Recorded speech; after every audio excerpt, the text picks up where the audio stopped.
اخلاق احمد صاحب کا ایک خوبصورت افسانہ سماعت فرمائیے۔ اخلاق احمد صاحب عصر حاضر کے منفرد اور صاحب اسلوب افسانہ نگار ہیں۔ افسانے کا عنوان ہے درجن بھر جوکر۔ تو پیارے، ان 12 لوگوں کو دیکھ کر مجھے لگا جیسے وہ 12 مسخرے ہوں۔ کراچی کے کسی سرکس میں تازہ تازہ بھرتی ہونے والے 12 جوکر، ایک ساتھ کام کرنے والے مگر ایک دوسرے کے ایکٹ سے نا واقف۔ تم سوچو گے بھلا یہ کیا بات ہوئی؟ ایک بار میں اپنے بیٹے کو سرکس دکھانے لے گیا تھا، اس کی زندگی کا پہلا سرکس، جہاں وہ بہت حیران ہوا اور بہت پرجوش رہا اور بہت ہنسا۔ اس سرکس میں 4 جوکر باری باری اور کبھی کبھار ایک ساتھ نمودار ہوتے تھے اور کرتب دکھانے والوں کے درمیان اچھل پھاند کرتے تھے، اپنی بے سروپا حرکتوں سے سب کو ہنساتے تھے۔ اس سرکس میں جو لوگ اثر کرتب دکھاتے تھے، شیروں سے کھلواڑ کرنے والے، آگ کے درمیان سے گزرنے والے، بہت اونچائی پر ایک جھولے سے دوسرے جھولے پر منتقل ہونے والے، وہ تو اپنے کام میں ایسے ماہر تھے کہ شائقین سانس روک لیتے تھے، مگر یہ چاروں جوکر خاصے ناتجربے کار لگتے تھے۔ صاف نظر آتا تھا کہ انہیں سرکس میں بھرتی ہوئے زیادہ وقت نہیں ہوا ہے اور وہ ابھی ہم آہنگ بھی نہیں ہو سکے ہیں۔ روز ایک ہی کام کرتے ہیں مگر ابھی تک ایک دوسرے سے آشنا نہیں ہیں۔ تو پیارے، میں جن 12 لوگوں کی بات کر رہا ہوں وہ بھی مجھے ایسے ہی لگتے تھے، یعنی ایک دوسرے کو اس طرح نہیں جانتے تھے جیسے جاننا چاہیے۔ جاننے کے لیے تم جانتے ہی ہو، کوئی حوالہ ضروری ہوتا ہے، جیسے صورت آشنائی یا کوئی رشتہ داری یا کوئی دفتری کاروباری ٹائپ جان پہچان، یا پھر اس طرح جاننا جیسے ہم اگلے پچھلے حکمرانوں کو یا کسی چیف آف آرمی اسٹاف کو یا مشہور گلوکاروں کو یا ہر حسین اداکارہ کو پہچاننے لگتے ہیں۔ تمہاری آنکھیں بتا رہی ہیں کہ تم مسکرانا چاہتے ہو مگر سوچ رہے ہو کہ شاید اس وقت مسکرانا مناسب نہیں ہے۔ تمہیں یہ ساری بات ہی بے سروپا لگ رہی ہے مگر تم ایک مہذب آدمی کی طرح پوری کہانی سننے پر آمادہ نظر آنا چاہتے ہو۔ خیر، آگے سنو۔ میرے علم کے مطابق وہ 12 لوگ تھے، وہ 112 بھی ہو سکتے تھے، 1200 بھی اور اس سے زیادہ بھی، میں اس بحث میں پڑنا ہی نہیں چاہتا۔ پہلا تو پان والا تھا، چھوٹو پان سینٹر والا چھوٹو، جس کا پان سگریٹ کا کھوکا بس اسٹاپ کے پاس تھا۔ اس نے سفید ٹویوٹا والے بڑے صاحب کو ہر روز کی طرح سگریٹ کا پیکٹ دیا، ڈبل پتی کے 4 پان علیحدہ علیحدہ لپیٹ کر چھوٹے خاکی لفافے میں ڈالے اور دائیں بائیں دیکھ کر سرگوشی میں بولا، پیچھے تیسری گلی سے بندہ اٹھا کر لے گئے تھے صاحب، آج 8 دن ہو گئے ہیں، کچھ پتہ نہیں چلا۔ صاحب نے پیسے دیتے ہوئے مصنوعی حیرت سے کہا، اچھا کون تھا؟ کوئی نعیم یا فہیم تھا؟ چھوٹو کی آواز بدستور دھیمی تھی۔ ابھی 2-3 ہفتے پہلے ہی فیملی کے ساتھ شفٹ ہوا تھا، کوئی کہتا ہے بلوچ تھا، کوئی کہتا ہے جہادیوں کے لیے کام کرتا تھا، 1-2 کا خیال ہے MQM کا روپوش کارکن تھا۔ صاحب کو کسی نعیم یا فہیم کی کہانی میں بھلا کیا دلچسپی ہو سکتی تھی؟ انہیں اس نئے مینیجنگ ڈائریکٹر کی فکر تھی جو دیر سے دفتر آنے والوں کی روزانہ بے عزتی کرتا تھا۔ انہوں نے کہا، اللہ خیر کرے یار کراچی پر، اور مڑ کر گاڑی کی طرف چل پڑے۔ دوسرے برنی صاحب تھے، سید خالد برنی، جو پاسپورٹ کے محکمے میں کام کرتے تھے، سردی گرمی سوٹ ٹائی پہن کر دفتر جاتے تھے اور اپنے ماتحتوں کی طرح بیوی بچوں کو بھی پوری طرح کنٹرول میں رکھتے تھے۔ اس روز انہوں نے کمرے کا دروازہ بند کیا اور دھیمے مگر سخت لہجے میں اپنی بیوی سے کہا، میں نے تمہیں پہلے بھی سمجھایا تھا، اب آخری بار کہہ رہا ہوں، چھوڑ دو یہ محلے داریاں، یہ خام و خواہ کے تعلقات۔ کب سمجھ میں آئے گا تمہاری کہ ہمارے ارد گرد خطرہ آ پہنچا ہے، ہمارا پڑوسی ایک دہشت گرد نکل آیا ہے، وہ اس کے گھر میں کود کر اسے اٹھا لے جا چکے ہیں۔ 2 ہفتے سے کوئی نہیں جانتا کہ وہ کیا نام ہے اس کا، فہیم اللہ کہاں گیا؟ تم کیا سمجھ رہی ہو بات ختم ہو گئی؟ وہ ایک ایک چیز کی نگرانی کر رہے ہوں گے، سارا حساب ہوگا ان کے پاس، کون آیا کون گیا، کیا پتہ جاتے جاتے فہیم اللہ کے گھر میں مائکرو فون فٹ کر گئے ہوں، ایک ایک بات سنتے ہوں، اور تم محلے کی دوسری عورتوں کی طرح اس کے گھر جاتی رہتی ہو، اس کی بیوی سے باتیں مٹھارتی رہتی ہو، ہر دوسرے تیسرے دن بچوں کے ہاتھ کھانا بھجواتی رہتی ہو۔ کب سمجھ میں آئے گا تمہاری کہ؟ بیوی نے دبے دبے لہجے میں کہا، اس کی بیوی کا دکھ دیکھا نہیں جاتا، ایک چھوٹی بیٹی ہے، مسلسل 2 ہفتے سے روتے روتے اس کی آواز بیٹھ گئی ہے۔ فہیم اللہ سیدھا سادہ آدمی تھا، ٹیکسٹائل مل میں 20 سال سے سپروائزر تھا۔ وہ لوگ تو خود روز روز کی ہنگامہ یا آرائی سے تنگ آ کر اس علاقے میں منتقل ہوئے تھے۔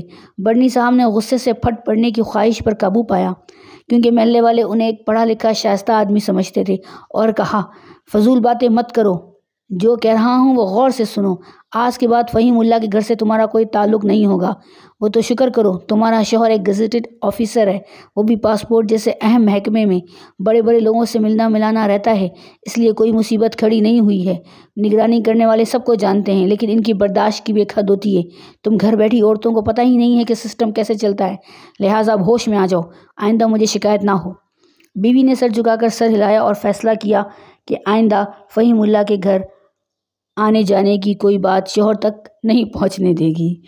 تیسرا ہیومن ریسورسز کا نوجوان ڈپٹی مینیجر تھا، اس کا نام کامل قادری تھا، اور سیٹھ صاحب کو فون کرتے وقت اس کی آواز میں وہی جوش تھا جس سے کسی کارنامے پر داد طلب کرنے کی خواہش چھلکی پڑتی ہے۔ بالکل کلیئر کر دیا ہے سر، 18-19 سال کے ایڈمنسٹریشن اور اکاؤنٹس ریکارڈ سے سب صاف ہو گیا ہے۔ فہیم اللہ کی تنخواہ کے واؤچر تک نکال کر ضائع کر دیے ہیں۔ اب ہمارے ریکارڈ کے مطابق وہ 5 مہینے پہلے بھرتی ہوا تھا، 3 ہفتے سے دفتر نہیں آ رہا۔ اس کے گھر پر رابطہ کرنے کی کوشش کی گئی، مگر پتہ چلا وہ کسی اور علاقے میں منتقل ہو گیا ہے۔ اس کا فون بھی بند جا رہا ہے۔ دوسری طرف سے سیٹھ صاحب نے کہا، گڈ، ویری گڈ، مجھے تم سے یہی توقع تھی۔ ہر چیز اچھی طرح دوبارہ چیک کر لینا، اور ان حرامی یونین والوں پر بھی نظر رکھنا۔ میں جمعرات کو کراچی آ جاؤں گا۔ کال منقطع ہو گئی۔ ڈپٹی مینیجر سرشاری کے عالم میں بیٹھا رہا۔ اس کو محسوس ہو رہا تھا اس کے چھوٹے سے کیبن میں سیٹھ صاحب کی آواز ہر طرف گونج رہی ہے، لکڑی اور شیشے کے پارٹیشن سے ٹکرا رہی ہے۔ گڈ، ویری گڈ، مجھے تم سے یہی توقع تھی۔ Good, very good, very very very good. چوتھا ڈھکن بابا تھا، سرکاری گراؤنڈ کے گرد لگا جنگلہ جہاں ختم ہوتا تھا، اس کے کونے پر بانسوں کے سہارے قائم چٹائی کے چھپر تلے رہنے والا، اپنے آپ سے باتیں کرنے والا بوڑھا ملنگ۔ دن کو وہ ارد گرد کی گلیوں میں اور کچرا گاہوں میں ڈھکن ڈھونڈتا رہتا تھا، چھوٹے بڑے ہر طرح کے ڈھکن، طرح طرح کے ڈھکن، شیشیوں کے ڈھکن، مشروبات کی بوتلوں کے ڈھکن، پلاسٹک کے، لوہے کے، ٹین کے بنے ڈھکن۔ وہ اپنے میلے گدے کے ساتھ ڈھکنوں کی چھوٹی سی ڈھیری سجائے رکھتا تھا، کبھی انہیں گنتا رہتا تھا، کبھی ان کی ریل گاڑی سی بنا کر کھیلتا رہتا تھا۔ دوپہر ڈھلنے کے بعد ڈھکن بابا کے پاس اکا دکا عقیدت مند آنا شروع کرتے تھے، سٹا کھیلنے والے، تنبولے کے نمبر معلوم کرنے والے، پرائز بانڈ اور جوئے پر داؤ لگانے والے، گھوڑ دوڑ والے، ملک سے باہر جا کر کیسینوز میں رولٹ پر قسمت آزمانے کا ارادہ رکھنے والے۔ وہ کاروں میں آتے تھے اور موٹر سائیکلوں پر اور جہاز جیسی بڑی گاڑیوں پر۔ ڈھکن بابا بڑبڑاتا جاتا تھا اور انہیں ڈھکن دیتا جاتا تھا، کسی کو 3، کسی کو 8، کسی کو 1۔ وہ خوش ہو کر جاتے تھے، حسب توفیق کچھ نہ کچھ پیسے اس کے گدے کے نیچے رکھنا نہ بھولتے تھے۔ لیکن کچھ دن ایسے بھی گزرے جب ڈھکن بابا بے چین رہا، اس نے اٹھ کر ڈھکن بھی نہ ڈھونڈے، عقیدت مندوں کو بھی کچھ نہ دیا۔ کچھ دن ہرانے والے سے یہی کہتا رہا، 4 بھوت آئے تھے رات کو، 5 بھوت واپس گئے، کالی گاڑی میں آتے ہیں بھوت، سامنے والی گلی میں، سامنے والی تیسری گلی میں۔ لوگ ڈھکن نہ ملنے کے باوجود خوش خوش جاتے تھے۔ کسی کے لیے بھوتوں کی یہ بات 4 نمبر کا اشارہ تھا، کسی کے لیے 5 نمبر کا، کسی کے لیے 4 + 5 9 نمبر کا۔ 5واں بالا تھا، اقبال حسین، جو علاقے کا جانا پہچانا پراپرٹی ڈیلر تھا۔ پلاٹ، مکان، فلیٹ خریدنے، بیچنے یا کرائے پر لینے کے لیے سب ہی اس سے رجوع کرتے تھے۔ گلی کے اد کھلے دروازے کی جانب رخ کر کے اس نے کہا، باجی، مالک مکان نے کہلوایا ہے کہ جب تک حالات ٹھیک نہیں ہو جاتے کرائے کی فکر نہ کریں۔ یہ بھی کہا ہے کہ کوئی ضرورت ہو تو بتائیں۔ یہ کارڈ دیا ہے انہوں نے، ان کا فون نمبر بھی ہے اس پر۔ اس نے کارڈ بڑھایا اور اد کھلے دروازے سے نمودار ہونے والے ہاتھ کے حوالے کر دیا۔ اندر سے ایک روندھی ہوئی آواز نے کہا، ان کی مہربانی کا بہت بہت شکریہ ادا کر دینا بھائی، کہہ دینا ہم بہت جلد سارا کرایہ دے دیں گے، اللہ ان کے کاروبار میں برکت دے۔ واپس جاتے ہوئے بالے نے دل ہی دل میں مالک مکان کو گالی دی، سالہ اگر مکان خالی کروا لیتا تو اگلے کرایہ دار سے کمیشن میں 1 ماہ کا کرایہ مل جاتا۔ نیکی کا بخار چڑھا ہوا ہے حرامزادے کو۔ چھٹے مولانا غازی تھے، مولانا برکت اللہ غازی، جن کا بارش سرخ و سفید چہرہ بےحد نورانی تھا۔ وہ 23 سال پہلے چند دن کے لیے ہی صحیح اور محض جونیئر کمیشنڈ آفیسر یعنی صوبیدار کی حیثیت سے ہی صحیح مگر کارگل کی جنگ میں شریک رہ چکے تھے، جہاں خوفناک سردی میں فراسٹ بائٹ کے باعث ان کے بائیں ہاتھ کی 2 انگلیاں گل کر جھڑ گئی تھیں۔ ریٹائرمنٹ کے بعد انہوں نے اپنے نام کے ساتھ غازی لکھنا اور چھوٹے مکانات بنا کر فروخت کرنا شروع کر دیا تھا، اور اب محلے کی بڑی مسجد کی انتظامیہ میں شامل تھے۔ عشاء کی نماز کے بعد انہوں نے مسجد کے صحن میں، جو اب نئے چینی ٹائلوں سے آراستہ ہو چکا تھا، دائرے میں بیٹھے لوگوں سے کہا، آپ لوگوں کو اس لیے زحمت دی ہے کیونکہ حالات خراب ہوتے جا رہے ہیں۔ آج 4 ہفتے ہو گئے ہیں اس واقعے کو۔ کیونکہ واقعہ حساس نوعیت کا ہے اس لیے میں کوئی نام نہیں لوں گا۔ آپ لوگوں سے بھی کہوں گا کہ ایسے واقعات کے بارے میں ادھر ادھر باتیں نہ کریں۔ یہ احتیاط بہت ضروری ہے، یہ قومی سلامتی کے معاملات ہوتے ہیں۔ دشمن ہمارے درمیان اپنے ایجنٹ بھیجتا رہتا ہے، ہمارے اپنے لوگوں کو ایجنٹ بناتا رہتا ہے۔ پیسے میں بڑی طاقت ہوتی ہے تو وہ ایجنٹ موقع پاتے ہی اپنا کام کر جاتے ہیں۔ ملک بھر میں فسادات ہوتے ہیں، دھماکے ہوتے ہیں، سرکاری گاڑیوں پر حملے ہوتے ہیں، سینکڑوں لوگ مر جاتے ہیں۔ یہ سب اس لیے ہوتا ہے کیونکہ ہم لوگ اس طرح الرٹ اور ہوشیار نہیں رہتے جیسے قانون نافذ کرنے والے ادارے رہتے ہیں۔ سمجھ رہے ہیں نا آپ لوگ؟ ہمیں چوکنا رہنا ہوگا، صبح شام ہر وقت اپنے ارد گرد دیکھتے رہیں، نئے یا مشتبہ لوگوں پر نظر رکھیں، اس کام کو اپنی ڈیوٹی سمجھیں۔ اب یہ جو واقعہ ہوا ہے 4 ہفتے پہلے، میں کوئی نام نہیں لینا چاہتا، تو اس گھر میں آنے جانے والے یا نئے اجنبی لوگوں پر بھی نظر رکھنی ضروری ہے۔ اپنے گھر والوں کو بھی سب سمجھائیں۔ اگر کوئی شخص یا کوئی صورتحال آپ کے دل میں شبہ پیدا کرتی ہو تو فوراً رپورٹ کریں۔ یقین رکھیں دشمن کی یہ بزدلانہ کارروائیاں ناکام رہیں گی اور یہ اسلامی مملکت انشاءاللہ تا قیامت قائم رہے گی۔ دائرے میں بیٹھے لوگوں نے سر ہلائے، 5-6 لوگوں نے باوجہ بلند انشاءاللہ بھی کہا۔ ایک آدمی نے پوچھا، مولانا صاحب اگر ہم لوگوں کو کوئی مشتبہ بات نظر آئے تو کس کو رپورٹ کریں؟ مولانا غازی کو کسی سوال کی توقع نہیں تھی۔ انہوں نے کہا رپورٹ؟ ہاں رپورٹ کا تو یہ ہے، یعنی میرا خیال ہے، دیکھیے اصولی طور پر تو پولیس کو رپورٹ کرنی چاہیے، لیکن آپ چاہیں تو مجھے بھی رپورٹ کر سکتے ہیں، میں متعلقہ جگہ تک رپورٹ پہنچا دوں گا۔ ابھی اتنے تو تعلقات ہیں میرے، بس اتنا ہی کہہ سکتا ہوں میں۔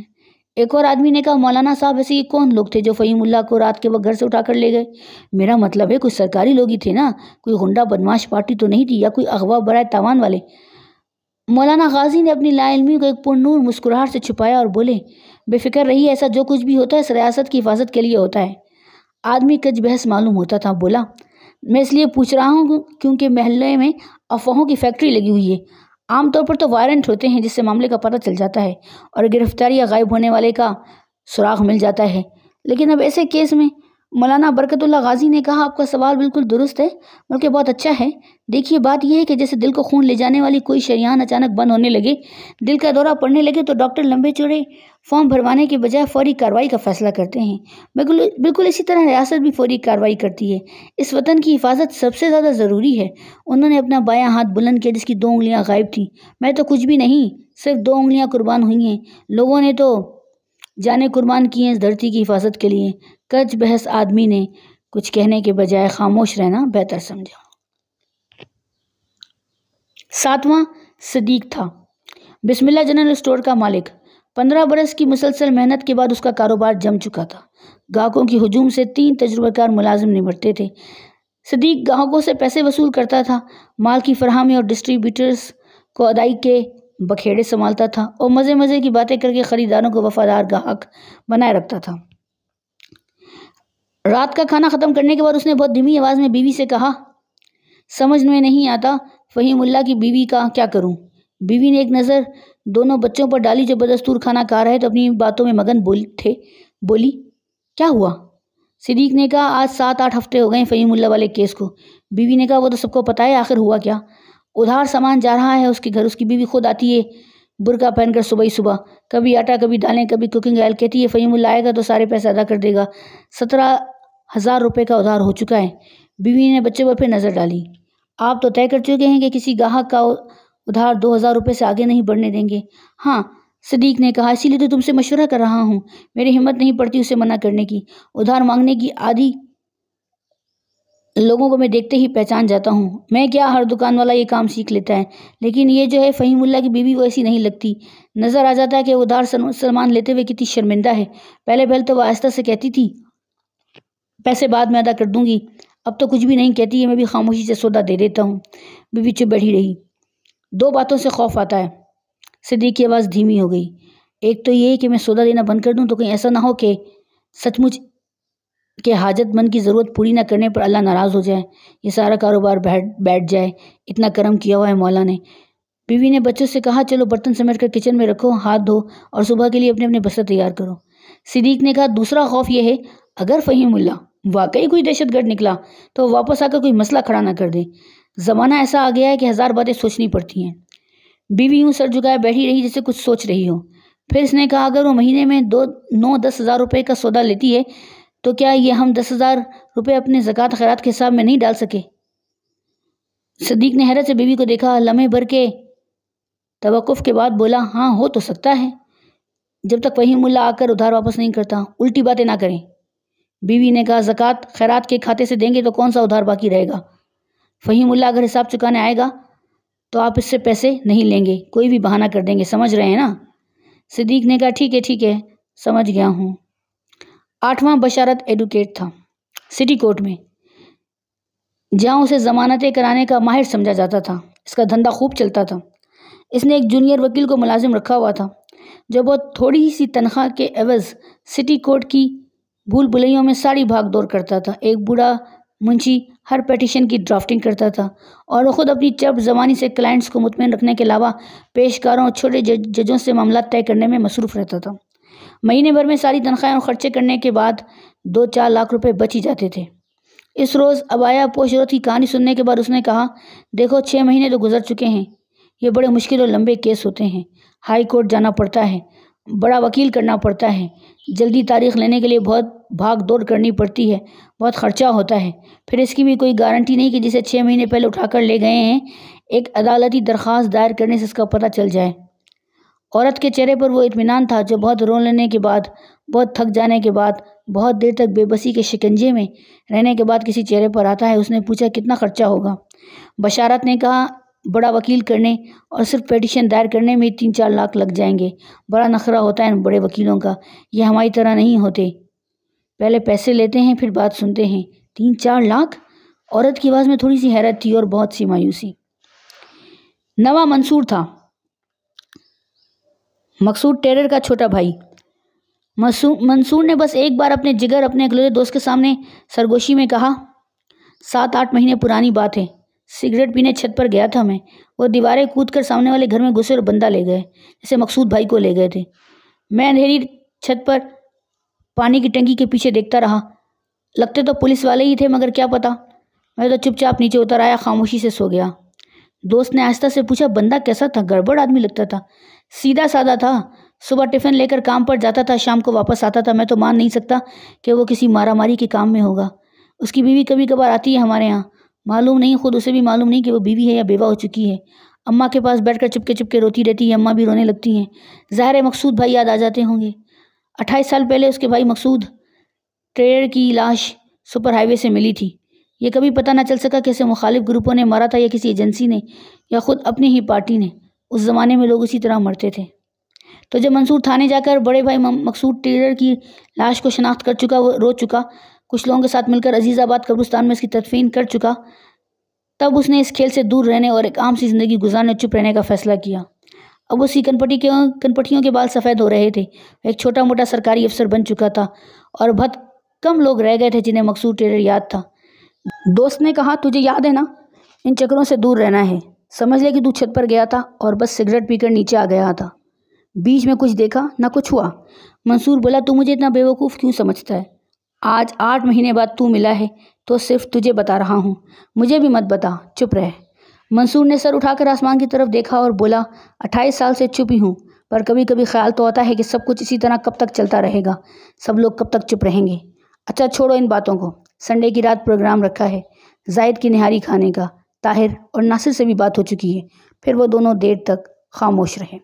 10واں اکرام تھا مالک مکان اکرام چودھری۔ وہ ایک بڑی سی میز کے پیچھے اپنی گھومنے والی کرسی پر بیٹھا تھا۔ کچھ دیر تک وہ میز پر رکھے سونے کے زیورات کو دیکھتا رہا اور کسی سوچ میں گم رہا۔ پھر اس نے زیورات جمع کر کے واپس مخمل کی نیلی پوٹلی میں ڈالے اور پوٹلی عورت کی طرف کھسکا دی۔ عورت کی نظریں اکرام کے چہرے پر جمی رہیں۔ اکرام کی چھوٹی سی فیکٹری کے بے ترتیب دفتر میں داخل ہونے کے بعد اس نے عبایا اتار کر کرسی کی پشت پر لٹکا دیا تھا۔ اس کے بال سلیقے سے بنے ہوئے تھے، میک اپ بہت ہلکا، تقریباً نہ نظر آنے والا تھا۔ اکرام نے کہا، انہیں سنبھال کر رکھو، برے وقت میں کام آئیں گے۔ عورت نے پوٹلی واپس اکرام کی طرف سرکا دی۔ یہ برا وقت نہیں ہے تو کیا ہے؟ 10 مہینے سے کرایہ نہیں دیا، 10 مہینے سے ادھار سودا لا رہی ہوں، انہیں بکوا دیجئے، اپنا کرایہ کاٹ کر باقی پیسے مجھے دے دیجئے تاکہ جنرل اسٹور والے کا حساب بھی صاف کر دوں، بل ادا کر دوں۔ اکرام کچھ دیر خاموش رہا، جیسے کوئی بات کہنے کے لیے مناسب لفظ ڈھونڈ رہا ہو، پھر بولا، جو کچھ ہوا ہے تمہارے ساتھ میں اچھی طرح جانتا ہوں۔ 3-4 بار پولیس والے میرے پاس بھی آئے تھے پوچھ گچھ کرنے کہ میں نے کسی مشتبہ آدمی کو مکان کرائے پر کیوں دیا، ہر بار تھوڑے بہت پیسے لے کر چلے گئے۔ خیر یہ تو چلتا رہتا ہے، کہنا یہ چاہتا ہوں کہ میں تمہارے حالات سمجھتا ہوں، اس لیے میں نے 2 مہینے بعد ہی کہلوا دیا تھا کہ کرائے کی فکر مت کرنا۔ 10 ماہ گزرنے کے باوجود کبھی کرایہ مانگا میں نے مشکل وقت میں؟ عورت نے کہا، آپ کی مہربانی ہے، مگر یہی میرے لیے پریشانی کی بات ہے، کوئی 10 مہینے تک کرایہ نہیں مانگ رہا تو کیوں نہیں مانگ رہا؟ برا مت مانیے گا مگر ان 10 مہینوں نے مجھے بہت بدل دیا ہے، سیدھی صاف بات کرنا سکھا دیا ہے۔ عورت کو بہت جلد سب کچھ سیکھنا پڑتا ہے۔ دونوں خاموش بیٹھے ایک دوسرے کو دیکھتے رہے، شطرنج کے کھلاڑیوں کی طرح محتاط چوکنے، اگلی چال کے منتظر۔ اکرام کو اندازہ ہو گیا تھا کہ یہ کوئی نئی عورت تھی، وہ خوش شکل سادہ گھریلو عورت نہیں تھی جو فہیم اللہ کے ساتھ کرایہ کا گھر دیکھنے آئی تھی، کرایہ نامے پر دستخط کے وقت محلے داروں کے بارے میں پوچھتی رہی تھی۔ کینسر کے ہاتھوں چند برس قبل اکرام کی بیوی کے رخصت ہو جانے کی خبر سن کر افسردہ ہو گئی تھی، یہ کوئی دوسری عورت تھی۔ اکرام نے کہا، ٹھیک ہے، سیدھی صاف بات کرنا ہی بہتر ہے۔ عورت نے سر ہلایا، شاید وہ ہر بات سننے کے لیے تیار تھی۔ اکرام نے اپنی گھومنے والی کرسی کو آگے کھسکایا، میز پر دونوں ہاتھ رکھ کر آگے جھک کر بولا، سچ سچ بتانا، کیا تمہارے خیال میں فہیم اللہ واپس آئے گا؟ عورت نے پہلو بدل کر کہا، آئیں گے، شاید تم نے غور سے نہیں سنا، میں نے کہا تھا سچ سچ بتانا۔ عورت نے سر جھکا لیا اور خاموش رہی۔ اکرام کچھ دیر اسے دیکھتا رہا، پھر بولا، میری صاف گوئی شاید تمہیں بری لگے لیکن اس کی واپسی کا امکان 2-3% سے زیادہ نہیں ہے۔ عورت نے سر اٹھا کر شاکی نظروں سے اسے دیکھا مگر کچھ نہ بولی۔ کوئی ادھار زندگی بھر نہیں چل سکتا، اکرام نے کہا، مہینے کا سودا، کرایہ، اسکول کی فیس، بجلی گیس کے بل، میں نے غربت دیکھی ہے، مجھے پتا ہے زندگی کتنا بڑا عذاب ہو جاتی ہے۔ عورت کے چہرے پر ایک تلخ مسکراہٹ ابھری۔ اصل بات پر آئیے، زندگی اور اس کے عذاب کے بارے میں تو میں سب کچھ جانتی ہوں۔ اکرام نے بہت سوچ کر اپنے حساب و مناسب ترین الفاظ چن کر کہا، میں نہیں چاہتا یہ زیور بیچ ڈالنے کے بعد، اپنی ساری جمع پونجی ختم ہو جانے کے بعد تمہارے پاس کوئی راستہ نہ رہے، تم ہر ہفتے پیسوں کا بندوبست کرنے کے لیے طرح طرح کے لوگوں سے مدد مانگنا شروع کر دو۔ بات کو سمجھنے کے بعد عورت کے چہرے پر سرخی ابھری اور آنکھوں میں تپش۔ یعنی کئی لوگوں کے پاس جانے سے بہتر ہے کسی ایک کے پاس جاؤں؟ ہاں، اور وہ ایک آدمی کون ہوگا؟ آپ۔ اکرام نے کہا، سیدھی صاف بات کہنا آسان ہے، سننا اتنا آسان نہیں ہوتا۔ کچھ دیر خاموشی رہی، عورت کے چہرے پر جھلکنے والا تناؤ دھیرے دھیرے کم ہونے لگا۔ اکرام نے آہستہ سے کہا، 5 سال سے میرا گھر سنسان پڑا ہے، عورت کے بغیر گھر ایک ویرانہ ہوتا ہے، اس گھر کو ایک عورت کی ضرورت ہے، مجھے ایک عورت کی ضرورت ہے، ہفتے میں 1-2 بار ہی صحیح، اس گھر میں کچھ رونق ہو، کچھ باتوں کی آوازیں گونجیں، یہ صرف بدن کا سودا نہیں ہوگا، بس ایک عارضی بندوبست ہوگا، ایک دوسرے کے مسائل سنبھالنے کا بندوبست، مکمل رازداری کے ساتھ۔ جس دن تصدیق ہوگی کہ تمہارا شوہر اب زندہ نہیں ہے، میں تمہیں شادی کی پیشکش کر دوں گا۔ عورت کا چہرہ بے تاثر تھا مگر اکرام اندازہ کر سکتا تھا کہ وہ میز کی سطح پر نظریں جمائے کچھ حساب کتاب کر رہی ہے۔ پھر اس نے نظریں اٹھائیں اور اپنی بے آواز کی لرزش کو چھپانے کی کوشش کرتے ہوئے بولی، اور اگر وہ واپس آ گئے تو؟ اکرام نے کہا، تو یہ عارضی بندوبست ختم ہو جائے گا، فوراً ختم ہو جائے گا اور ہمیشہ کے لیے بھلا دیا جائے گا۔ عورت کی آنکھوں میں تذبذب تھا مگر اس نے یوں سر ہلایا جیسے پوری بات سمجھ گئی ہو۔ 11واں، چہرے مہرے سے کوئی بڑا افسر لگتا تھا، اس کی آواز ایسی تھی جیسے کوئی سانپ سرسرا رہا ہو۔ یو آر اے باسٹرڈ، کتے ہو تم، کتے۔ اس کے سامنے کھڑے دیوزات ساملے آدمی نے جس کی گھنی مونچھوں نے اس کے ہونٹوں کو ڈانپ رکھا تھا بے حد مصنوعی مؤدب لہجے میں کہا، سرکار میں بالکل نہیں سمجھ پا رہا ہوں آپ اتنے غصے میں۔ غصہ مجھے اپنے آپ پر ہے، افسر نے کہا، میں نے تمہارے حرام خور محکمے پر تم پر کیوں اعتبار کیا؟ دیوزات سے اگر اس علاقے میں کوئی اس طرح بات کرتا تو اسے زمین میں گاڑ دیتا، مگر یہاں خاموش کھڑے رہنا ہی مناسب تھا۔ افسر نے اسے دھیمی زہریلی آواز میں کہا، 12 آدمی مر گئے دھماکے میں، یو سن آف بچ، 100 سے زیادہ زخمی ہیں، شام ہوتے تو ٹوٹل 50-60 تک جا پہنچے گا۔ آپریشن روم میں جا کر دیکھو، CCTV کی فوٹیج، صاف نظر آ رہا ہے کہ جس کار کے ذریعے دھماکہ کیا گیا وہ فہیم ڈرائیو کر کے لایا تھا۔ جانتے ہو نا فہیم کو؟ دیوزات کی آنکھوں میں بے یقینی ابھری، لیکن وہ یہ کہنے کا خطرہ مول نہیں لے سکتا تھا کہ آپ کو غلط فہمی ہوئی ہوگی۔ افسر نے کہا، میں نے خود تم سے کہا تھا سال بھر پہلے کہ مسجد کے بعد تیسری گلی میں اپنے دوستوں کے ساتھ موجود ہے، تم نے پھر مجھے اوکے کی رپورٹ دی تھی اور کہا تھا کام صاف کر دیا ہے۔ دیوزات نے خود کو کچھ کہنے یا نہ کہنے کے درمیان معلق پایا، پھر بولا، سر مین روڈ سے تیسری گلی کا کہا تھا آپ نے، ہم نے چیک کر دیا تھا، پوری گلی میں ایک ہی فہیم اللہ تھا۔ افسر کا ہاتھ بجلی کی طرح حرکت میں آیا، شیشے کی ایش ٹرے دیوزاد کے کان کو چھوتی ہوئی گزری، ایک چھناکے کے ساتھ پچھلی دیوار سے جا ٹکرائی۔ مسجد سے تیسری گلی۔ افسر کے لہجے میں وہی سانپ کی سی سرسراہٹ تھی۔ مین روڈ سے نہیں، مسجد سے تیسری گلی۔ اور فہیم اللہ نہیں، محمد فہیم۔ یہ 50-60 لوگ جو آج رات تک مر جائیں گے، انہیں۔ افسر کی انگلی اس کی جانب اٹھی، تم نے مارا ہے، دیکھو میں تمہارا کیا حشر کرتا ہوں۔ دیوزاد کی آنکھوں میں جہاں پہلے حیرت و بے یقینی تھی، اب صرف خوف دکھائی دے رہا تھا۔ وہ مؤدب کھڑا رہا۔ بس یہی تھی کہانی، درجن بھر جوکروں کی کہانی۔ تم خاموش بیٹھے ہو، تمہاری آنکھوں میں حیرت بھی ڈولتی ہے اور کسی الجھاوے کا سایہ بھی۔ شاید تم سوچ رہے ہو کہانی تو 11 جوکروں میں ہی پوری ہوگی، 12ویں کا ذکر ہی نہیں آیا۔ بات یہ ہے پیارے، کچھ کردار ایسے ہوتے ہیں کہ کہانی کو ان کی ضرورت ہی نہیں ہوتی۔ وہ کہانی میں خاموشی سے ایک طرف کھڑے رہتے ہیں، ایسے کمرے میں کھڑکی پر پردہ لٹکا رہتا ہے یا دراز میں کوئی پرانا بال پین پڑا رہتا ہے۔ خیر یہ الگ موضوع ہے۔ اتنی بات تو تمہیں خود سمجھ لینی چاہیے کہ 12واں جوکر میں تھا۔ اسی محلے میں رہنے والا ایک چیترا اخبار شائع کرنے والا پرانا کھڑپنچ صحافی، جو مشہور تو کبھی نہ ہو سکا، مگر اسے خاموشی سے تھوڑا بہت مال کمانا ضرور آ گیا تھا۔ اس 12ویں جوکر کو باقی 11 جوکروں کے بارے میں کچھ نہ کچھ ضرور معلوم تھا۔ فہیم اللہ کو میں نے گھر کی کھڑکی سے بس 2-4 بار ہی ٹفن اٹھائے ٹیکسٹائل مل جاتے دیکھا تھا، اور پھر کسی رات لوگوں کو اس کے گھر میں کودتے ہوئے، اور کچھ زندگیوں کو دھیرے دھیرے تباہ ہوتے ہوئے۔ اور فہیم اللہ کی بیوی کو صدیق کے جنرل اسٹور سے سودا لے کر پیسے دیے بغیر چپ چاپ واپس جاتے ہوئے۔